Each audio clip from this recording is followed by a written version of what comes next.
प्यार की कहानियाँ, विश्वास की बात। उस नए स्कूल में पहला दिन। जेम्स को कक्षा में पहुंचने में देरी हो गई क्योंकि वो समय रहते लेक्चर वाले कमरे को नहीं खोज पाया था। जब वो कक्षा में दाखिल हुआ, वो शर्मा रहा था। सभी की आंखें उसको ही देख रही थी। लेक्चरर ने कहा, नौजवान, क्या मैं तुम्हारी मदद कर सकता हूँ?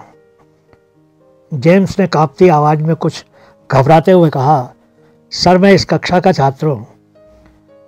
उसकी हालत को देखकर कक्षा के सभी छात्र हंसने लगे। उस दिन से बाद से ही सभी लोग जेम्स पर जरा जरा सी बात पर हंसा करते थे। उस कक्षा में पढ़ते हुए जेम्स को कुछ हफ्ते हो गए थे। एक दिन उसके पीछे से एक आवाज़ आई। वो आवाज़ एक जूलियट नाम की लड़की की थी। जूलियट। हेलो। जेम्स थोड़ा घबराते हुए, हेलो। जूलियट चेहरे पर एक मुस्कान के साथ, मेरा नाम जूलियट है। जेम्स, मैं जेम्स हूँ।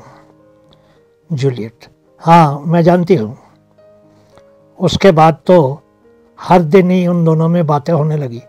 वो साथ साथ पढ़ने लगे, बातें करने लगे, बाहर घूमने जाने लगे और कभी कभी साथ खाना भी खाने लगे। कक्षा के अन्य छात्रों ने उनका मजाक उड़ाना शुरू कर दिया और उनको पति पत्नी कहकर बुलाने लगे। लेकिन वो दोनों किसी की बात पर ध्यान नहीं देते थे। जेम्स के मन में जूलियट के लिए प्यार बढ़ने लगा, लेकिन उसने अपने मन के भाव जूलियट के सामने खोलकर नहीं रखे। कई दिनों तक ऐसा ही चलता रहा, लेकिन एक दिन उसकी कहानी में एक मोड़ आ ही गया। उस दिन जेम्स ने जूलियट के सामने अपना मन खोल ही दिया। कुछ देर सोचने के बाद जूलियट ने उसके प्रेम प्रस्ताव को स्वीकार लिया। उस दिन के बाद तो दोनों एकदम अभिन्न ही हो गए और हमेशा ही साथ साथ देखे जाने लगे। कॉलेज से ग्रेजुएशन पास करने के बाद जेम्स को नौकरी खोजने में कठिनाई हुई, लेकिन जूलियट के पास अपनी नौकरी थी। वो दोनों शादी करना चाहते थे, लेकिन जूलियट के माँ ने उस शादी से इनकार कर दिया क्योंकि जेम्स के पास नौकरी नहीं थी। आखिर जेम्स ने विदेश जाकर काम करके पैसे कमाने का निर्णय ले लिया।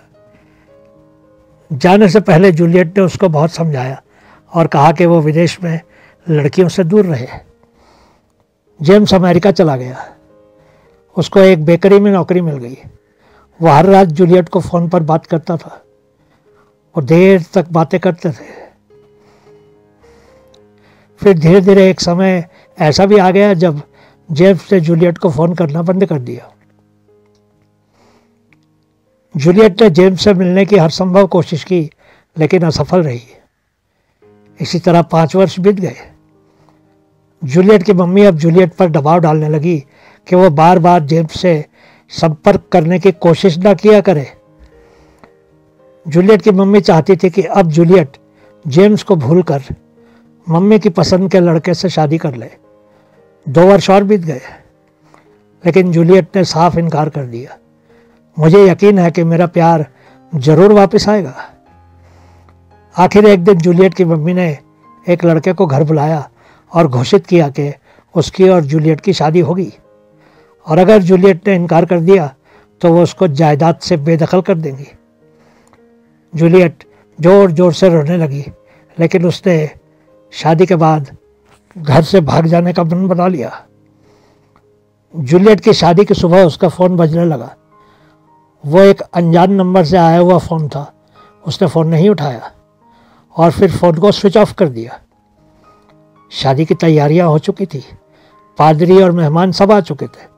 शादी का कार्यक्रम लगभग शुरू होने ही वाला था। तभी अचानक जेम्स वहाँ आ गया। वो एकदम हैरान परेशान था। तभी जूलियट दौड़ती हुई उसके पास आई और उससे लिपट गई। वो जोर जोर से रोने लगी। लोग हैरानी से उन दोनों को देखने लगे। जूलियट की शादी स्थगित कर दी गई क्योंकि जूलियट का प्रेमी वापस आ गया था। जेम्स अब बहुत अमीर हो चुका था। जेम्स ने जूलियट को बताया कि उसने क्यों इतने समय से जूलियट को फ़ोन नहीं किया था। उसने बताया, मुझे गलत ढंग से आरोपित किया गया था कि मैंने एक व्यक्ति की हत्या की थी। मुझे जेल भेज दिया गया, लेकिन मैं हर क्षण सिर्फ तुमको ही याद करता था और रोया करता था। मुझे 6 बरस की सज़ा मिली थी। आखिर मुझे न्याय मिला और मेरे ऊपर लगाया गया आरोप गलत साबित हुआ। मुझे जेल से मुक्त कर दिया गया। मुझे सरकार की तरफ से करीब $30 लाख की धनराशि दी गई क्योंकि मुझे गलत ढंग से जेल में रखा गया था। उस पैसे से मेरे सभी दुखों का अंत हो गया और अब मैं तुमको लेने आया हूँ। क्या तुम मुझसे शादी करोगी? जूलियट ने हाँ में सर हिला दिया और वो जेम्स की बाहों में समा गई। 7 वर्षों के लंबे इंतजार के बाद दोनों की शादी हो गई और फिर वो जूलियट की माँ को भी साथ लेकर अमेरिका चले गए और वहाँ एक नया घर खरीदकर अपना व्यापार शुरू कर दिया।